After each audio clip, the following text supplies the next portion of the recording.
আসসালামু আলাইকুম ওয়া রাহমাতুল্লাহি ওয়া বারাকাতুহু। প্রিয় দর্শক, আজকে আলোচনা করব বেতের নামাজে যে দোয়ায় কুনুত পড়তে হয়। এই দোয়ায় কুনুত যে সমস্ত ভাই ও বোনদের মুখস্থ নেই, সে সমস্ত ভাই ও বোনদের জন্য আজকের এই ভিডিওটি খুবই গুরুত্বপূর্ণ। কেননা আজকে ছোট্ট একটি দোয়া শিখিয়ে দেব, যে দোয়ার মাধ্যমে আপনি বেতের নামাজ আদায় করতে পারবেন। কিন্তু দর্শকবৃন্দ, আপনাকে অবশ্যই দোয়ায় কুনুত মুখস্থ করতে হবে। যতদিন পর্যন্ত আপনি দোয়ায় কুনুত মুখস্থ করতে না পারছেন, ততদিন পর্যন্ত এই ছোট্ট দোয়ার মাধ্যমে আপনার বেতের নামাজ চালিয়ে যেতে পারবেন। দর্শকবৃন্দ, বেতের নামাজের নিয়ম হলো, প্রথমে আপনাকে নিয়ত করতে হবে। নিয়ত আপনি আরবিতে যদি পারেন আরবিতে করবেন, আর যদি আরবি না পারেন তাহলে আপনি বাংলাতে করবেন। দর্শকবৃন্দ, যে সমস্ত ভাইদের আরবি নিয়ত শিখার ইচ্ছা রয়েছে, সে সমস্ত ভাইরা আরবি নিয়তটি শিখে নিন। আরবি নিয়ত হলো নাওয়াইতু আন উসাল্লিয়া লিল্লাহি তাআলা সালাসা রাকাতি সলাতিল ভিতরি ওয়াজিবুল্লাহি তাআলা মুতাওয়াজ্জিহান ইলা জিহাতিল কাবাতি শরীফাতি আল্লাহু আকবার। দর্শকবৃন্দ, এইভাবে যদি আপনি আরবি নিয়ত করেন, তারপরে আপনাকে আউযুবিল্লাহ বিসমিল্লাহ বলে সূরা ফাতিহা বলে তার সাথে সূরা মিলিয়ে প্রথম রাকাত শেষ করবেন। এইভাবে দ্বিতীয় রাকাত, এইভাবে তৃতীয় রাকাত পরে আপনাকে দোয়ায় কুনুত পড়তে হবে। দর্শকবৃন্দ, দোয়ায় কুনুত হলো আল্লাহুম্মা ইন্না নাস্তাঈনুকা ওয়া নাস্তাগফিরুকা ওয়া নু'মিনু বিকা ওয়া নাতাওয়াক্কালু আলাইকা ওয়া নুসনি আলাইকাল খায়র ওয়া নাশকুরুকা ওয়া লা নাকফুরুকা ওয়া নাখলাউ ওয়া নাতরুকু মা ইয়াফজুরুকা আল্লাহুম্মা ইয়্যাকা না'বুদু ওয়া লাকা নুসাল্লি ওয়া নাসজুদু ওয়া ইলাইকা নাসআ ওয়া নাহফিদু ওয়া নারজু রাহমাতাকা ওয়া নাখশা আযাবাকা ইন্না আযাবাকা বিল কুফফারি মুলহিক।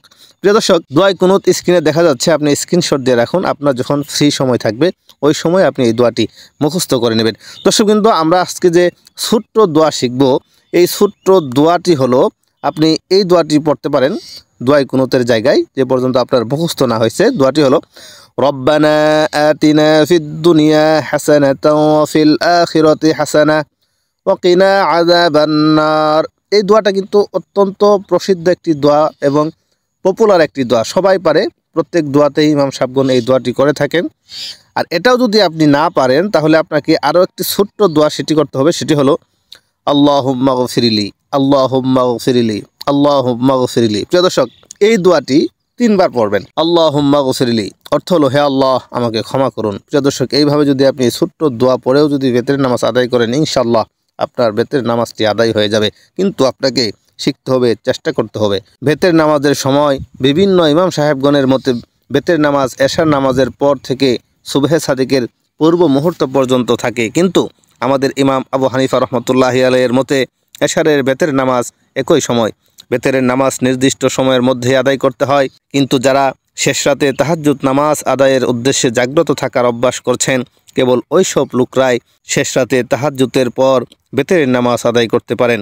কেননা নবী করিম সাল্লাল্লাহু আলাইহি সাল্লাম এই নিয়মেই আদায় করতেন। আর যাদের শেষ রাতে ঘুম হতে জাগ্রত হওয়ার অভ্যাস নেই, তারা অবশ্যই এশার নামাজের সাথে সাথেই বেতের নামাজ পড়ে নেবেন। দর্শকবৃন্দ, বেতের 3 রাকাত নামাজের নিয়ত করে তাকবীরে তাহরিমা বেঁধে যথারীতি 2 রাকাতের পরে বসে তাশাহুদ পাঠ করে দাঁড়িয়ে তৃতীয় রাকাতে সূরা কিরাত পাঠ করে পুনরায় তাহরিমা বেঁধে দোয়ায় কুনুত পাঠ করবেন। দোয়ায় কুনুত যে পর্যন্ত আপনি শিখতে না পারছেন, আমরা যে 2টি দোয়া বললাম, ওই 2টি দোয়ার মধ্যে যে কোনো একটি দোয়া পড়ে আপনার রুকু সিজদা শেষে বৈঠকের পরে সালাম ফিরিয়ে নেবেন, নামাজ শেষ করবেন। প্রিয় দর্শক, এইভাবে যদি আপনি বেতের নামাজ আদায় করেন, ইনশাআল্লাহ আল্লাহর অশেষ রহমতে আপনার সেই নামাজটি সহিশুদ্ধভাবে আদায় হবে। দর্শকবৃন্দ, এই ছিল আজকের ভিডিও। আমাদের ভিডিওটি যদি আপনাদের কাছে ভালো লেগে থাকে, তাহলে আমাদের ভিডিওতে একটি লাইক করুন এবং বন্ধুদের মাঝে শেয়ার করুন। আর আপনি যদি আমাদের রাইট আমল চ্যানেলে নতুন দর্শক হয়ে থাকেন, তাহলে এরকম নিত্য নতুন আমলের ভিডিও পেতে আমাদের চ্যানেলটি সাবস্ক্রাইব করে আমাদের সাথেই থাকুন। সবাই ভালো থাকুন, সুস্থ থাকুন। আসসালামু আলাইকুম।